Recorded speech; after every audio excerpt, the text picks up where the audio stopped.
there was also a period, and perhaps it was the last period, when people cared about myth. People like Le Corbusier and Kahn cared about myth. I mean, nobody. I mean, there's a sense that you can do without it, or it's deeply implicit.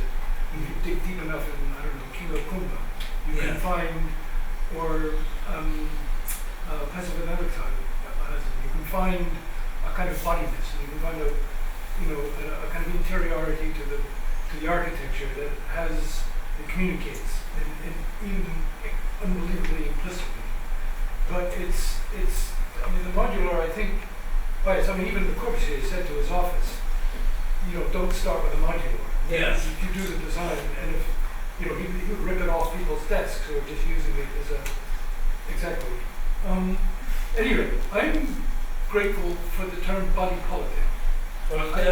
Body politic. Yes. I think you're onto something with that.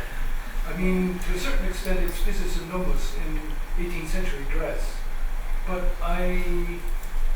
the body side, why I'm intrigued by it is because somebody like Agamben will say, he will cite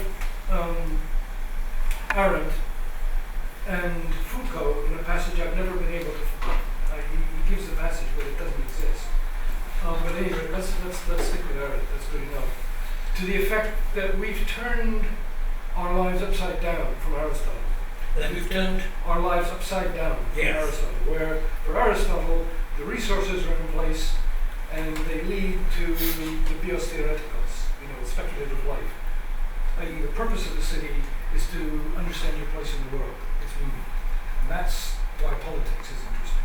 And he says we've turned it upside down. We now use our politics as a technique to manage resources, to, for the sake of well-being. And this easily trails off into capitalism and so forth.